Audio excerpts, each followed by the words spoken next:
Well, hello. Welcome to Dashcam Diary of a Disabled with me, Chronically Happy. I am out and about today, trying to help my mom pick out an outfit for tonight's fashion show. I don't know what this fashion show thing is all about. It's a thing that my mom's 84-year-old friend invited her to, and got several tickets for, and she got me a ticket too, so I already have outfits that I can wear. I wear pretty funky clothes as it is regularly, so I definitely got the right kind of clothes to wear to this event. The 84-year-old woman is actually borrowing a shirt and some pants from me. If I can find the sheer shirt, that would even be better. I'm on my way to my storage unit now to look for it and also put things away that I need to put away in my storage unit. Oh my goodness, this traffic is heavy as heck.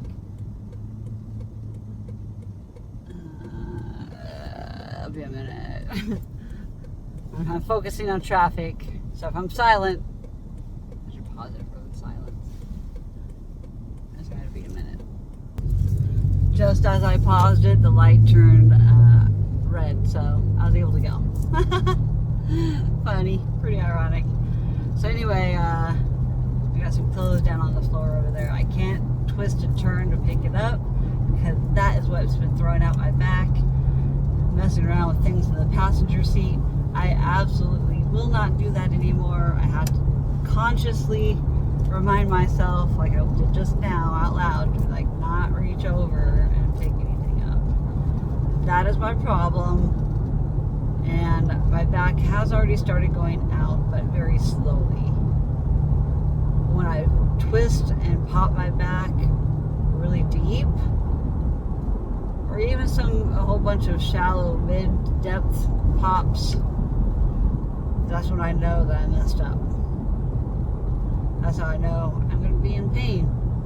And then yes, instantly I start feeling changes shifting inside my body, and I feel the ligaments and tendons moving, shifting over as the bone has now tilted itself in just the right position to get stuck in a hole of my connective tissue that's full of holes. So it got tilted just enough where it's resting now in an indent in my connective tissue or hole in my connective tissue. So then it causes muscle spasm because it's like, what are you doing in here? You don't belong in here. This is not a resting place, but you got here anyway, and so I am going to be angry. Spasm. That's my spasm sound.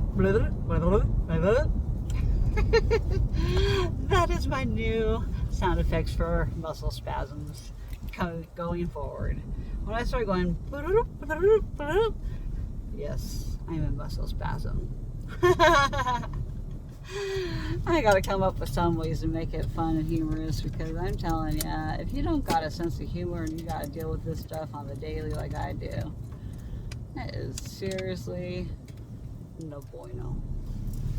My hair is a freaking complete disaster zone. I do need to wash it to tame it down. I want my hair shaved off so flippin' bad. I just wanna not all of it, because I still want a little bit of a mohawk side part kind of hair top. Almost a bowl cut, but not quite. I want it to be off center, just like I had before. Almost a Karen haircut, but better. A lot more shaved, a lot more punkish looking. And it's the best I could do for my thin hair is just keep cutting it and trying to get it to grow in thicker with my my effed up follicles. I get folliculitis, infected follicle cell parts or whatever. Yeah, those get angry and inflamed and then form little sores on my fragile follicles. Fragility. I have skin fragility because of my collagen-based connective tissue disease. Not that it's just collagen, but it affects the collagen more than it does the rest of the connective tissue, but it does screw with my entire connective tissue in my entire body. Not just the collagen. But the collagen is the number one part that it affects the most, which is why people that have hypermobility spectrum disorder or the full-blown Ehlers-Danlos syndrome like I've got, which also Marfan syndrome is a connective tissue disorder. Same with Sjogren's disease. That is also a connective tissue disorder. There are multiple types of mixed connective tissue disorders besides what I deal with.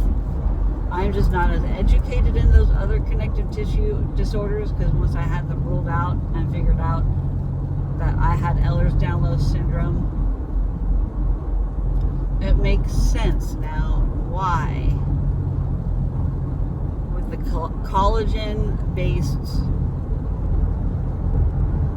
connective tissue disease that people with Ehlers-Danlos syndrome, so that's why I say it's the collagen-based connective tissue, because there's other kinds of connective tissue diseases, but with Ehlers-Danlos syndrome in particular, and hypermobility spectrum disorder, it's just not as diagnosed, and it's hard to rule out one versus the other. The only difference is the criteria in order to get diagnosed with Ehlers-Danlos syndrome is a little tougher than it is to get diagnosed with hypermobility spectrum disorder. Although if you have that, you do have a type of connective tissue disease. Whether it's collagen-based or not, that is to be determined by the doctor and geneticist that should be the one diagnosing people with these diseases and syndromes.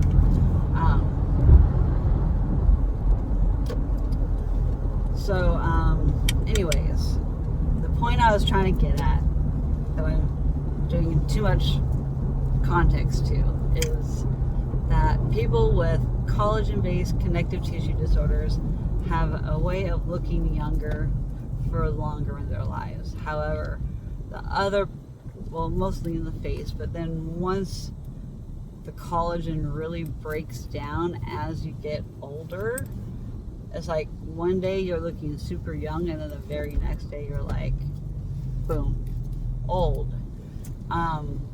And you'll have wrinkles everywhere. And so when you also, for some more educational purposes, there was recently a meme going around about a cat that actually has EDS, and I did not appreciate the meme made from it because they were completely uninformed about what the cat had, for one, and number two, it's not cool to make fun of people or bully people over something that is not under their control, animal or human.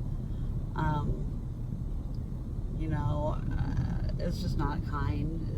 Why have any negativity towards animals or humans, period? Like, why bully or like make fun of that? Like, yes, if they actually were correct in what they were saying, then I would have been a little offended.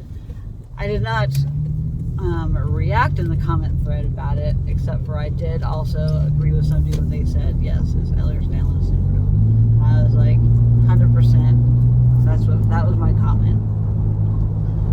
I don't attack other keyboard warriors out there. I don't see the need. I don't see the need in spreading and tearing others down, animal or human otherwise. I don't believe in it, so don't come with that negativity around me, because I don't want to hear it or be a part of it. I was raised in an era where there was a lot of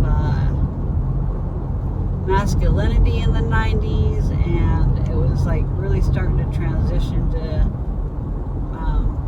women just really feeding into the masculine.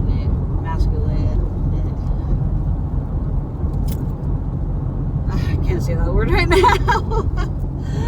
Masculinity. My mouth do not function today. Do not have aneurysm understanding this. Excuse the road noise. I did not feel like putting my microphone setup all in. I needed to hurry up and get on the road so I could go to my storage unit and drop this stuff off, and then stop by my trailer and drop off those other items. And then there's still some items in my car I had to drive around with. I honestly should drop my mom's shirt off first so she can wash it if she's going to wear it tonight, because I bought it for her. And then go to my storage units. But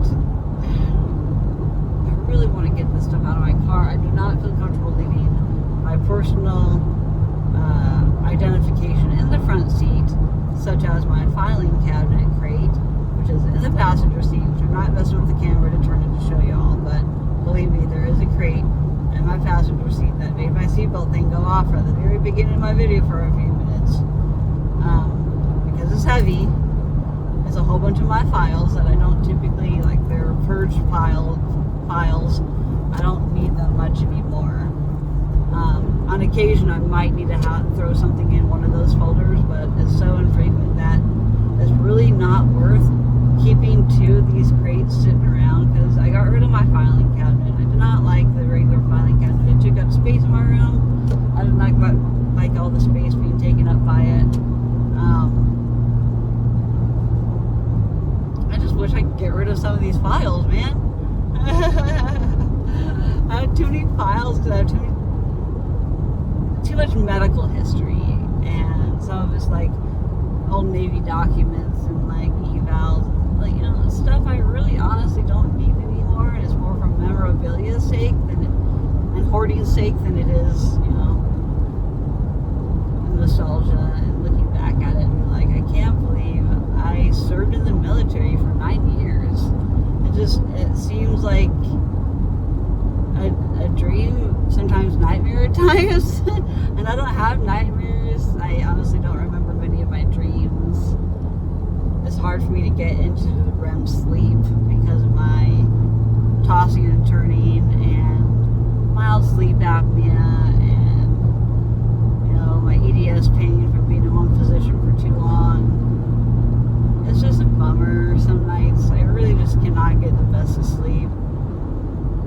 The people, my care team that treat me regularly, the doctors I see on a weekly basis or, you know, bi-weekly, they see what I deal with. I don't post enough videos anymore right now because I haven't been posting daily updates or what's been going on. I'm kind of in an influx in my content right now. I'm kind of just trying to figure out what I want to do, and you know, I'm getting pickier and more particular about what I want to post. Whereas before, I was just willy-nilly posting every little thing that I recorded. Sometimes I couldn't though, because I either said something that I'm trying to keep private, and I'm like, dang it, it slipped, or I cursed too much, or you know, I talked about something I probably shouldn't have posted anything about, so then I don't post it, you know. So there's several reasons why I will not post certain videos that I record, and I do need to actually go back through my camera now and go back and delete a whole bunch of content. I really need to get all my content off my phone so I can start fresh, and it's kind of hard because I'm like, you know, that was the beauty of back in the day of having like phone chips or phone cards or whatever. If you didn't take all your pictures off your camera and transfer it onto something else, you're gonna lose it when you go to your next phone. So I don't like how there's all these things to try and make it easier by like syncing it to the cloud, and so then you have copies on your phone and on the cloud. So then you go to delete it on your phone, but then it deletes it in the cloud, so then you have to do that extra step to get it from the cloud into a permanent folder, so then it doesn't delete. So it is a lot of work, especially when you have like 20 gigabytes worth of data, and so it takes hours to transfer all of these pictures and videos and everything, and I forgot to make sure that I posted all the content and memes and things that I wanted to post when I decided to take a screenshot of them, or if I took a screenshot, it's because of a receipt of sending a bill off. There's certain screenshots that it's harder for me to delete because I'm not quite sure if I'm going to still need that for anything. But I also am in this phase of my life that I really just want to downsize. I want to get rid of things. I finally got the okay to bring my rocks from my storage unit and put it in my parents' yard. Since my parents decided that they want to die in this house and they don't want to move, they are giving me the house when that time comes. And so it will be my property, so I might as well have my rocks on my property, which was my plan to begin with all along. But I have not decided whether or not I want to pay that much of a mortgage and then also stay next to my brother. I don't want my brother to resent me for living next to him when a little bit too much business about my brother, but he has mentioned at times that it's not that he resents my parents moving in next door, but feels like his privacy is just not,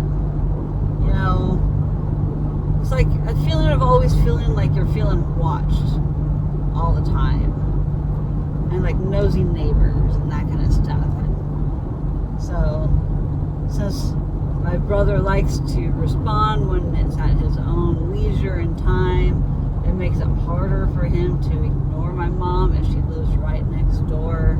So if he doesn't answer the phone or doesn't, this and that, she can just go right next door and know whether or not he's home.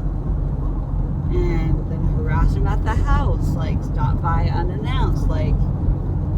It's these types of things that my brother does mind. Me, I wouldn't mind so much. I'm not as private as a person as my brother is.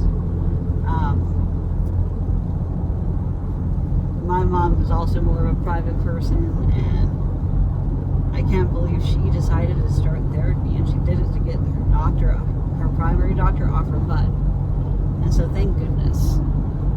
I am so glad. Me and my brother have been harassing her to get therapy for years.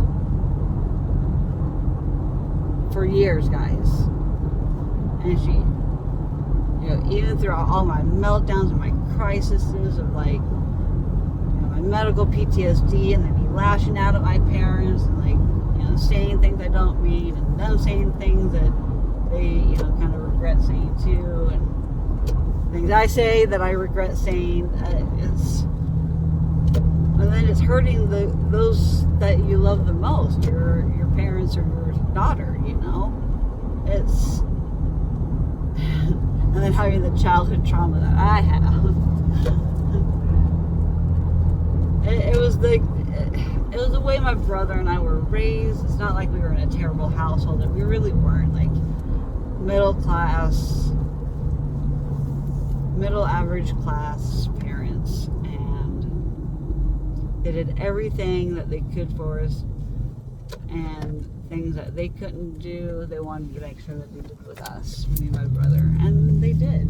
We went on so many family vacations and family camp trips and hunting, and my parents were very involved with taking us places and doing things, but on the regular day-to-day, that's where the issues happened, because my parents both worked, and me and my brother were left alone. I don't know at what ages they started doing that. I can't recall.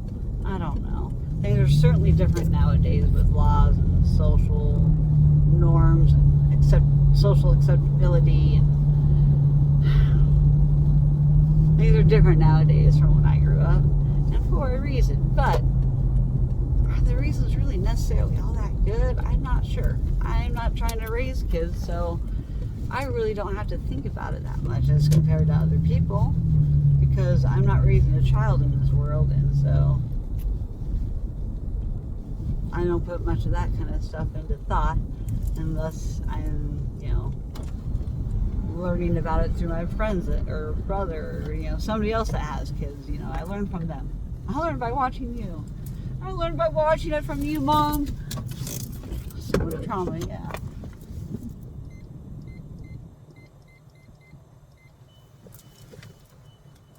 Trauma, no trauma, it doesn't matter. I still love my mom so much. It took me going into the Navy and being far, far apart from my mom for 9 years. And of course, I saw them in between. I came home about every 6 months on leave. Except for when I was on my ship. That was a totally different. I had to go by the ship schedule, and the ship schedule was pretty crazy. Being on a ship for 4 years and going to Persian Gulf twice and doing war games in the Mediterranean or Baltic Sea with the NATO nations navies. That was a 3-month deployment, a war game, fun, really training. All right, pausing this.